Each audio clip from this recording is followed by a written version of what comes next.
Hello guys! Magandang araw! Kumusta po kayong lahat? Ayan, today, napaka-excited tayo kasi dumating na yung ating hinihintay guys. And alam nyo kung hinihintay niyo ko. At eto guys, papakita ko na sa inyo. Taran!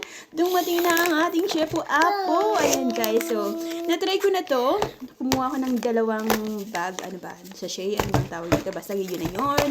Ayan, kumuha ako and tinay ko talaga kung effective sa akin. Nag-glow talaga yung skin ko guys. Kaya naman, excited tayo na makakuha ulit ng another batch. Kaya lang, umorder ako parang Ontario pa ata yung order ko. First na order ko is Ontario. Ayan, so, kaya medyo matagal ang delivery. Kaya naman, so nag-scroll ako sa another account ko, nakita ko, oh my goodness, nakita ko, Edmonton lang siya. Ayan guys, yung sobrang lapit lang natin sa kanya. So si sister, and nakakatuwa ay talagang sister pa natin sa in the church. Ayan, kapatid natin siya sa iglesia.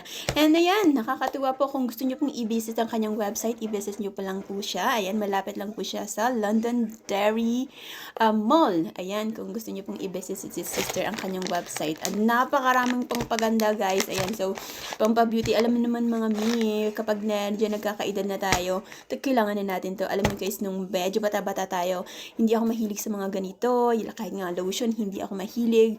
Pero ngayon, nag-40 na tayo. Oh my goodness, kailangan na talaga natin mga mi. And kaya naman eto, sinubukan ko talaga and nagustuhan ko siya.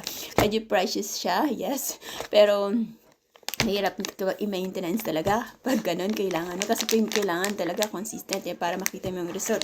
Kasi kung magagamit ka lang tapos i-stop ka, wala na. Kasi na-try ko yun. Kasi wala na. Parang bumalik lang ulit. So, talagang kailangan mong maintenance. But anyway guys, yan. Sinisip ko na lang na kapag etong sa isang buwan na to, worth it naman to i-give mo sa sarili mo. Kasi nga naman, working ka ng so hard. And kailangan may give ka sa sarili mo naman. And kailangan natin to kasi alam mo na kapag hindi bumabata na tayo, just kapag medyo nagkakaedad na tayo, kailangan na natin yan kasi hindi na natin maitatago at madidinaet. Kaya naman eto guys, excited ako.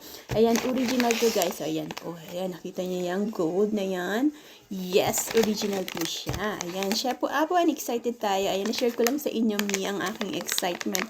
Na super excited talaga tayo kasi mayroon na tayong makukuha ng malapit. Ayan, kaya i-visit niyo lang po ang website ni sister. Dito po, ayan, lang yan po.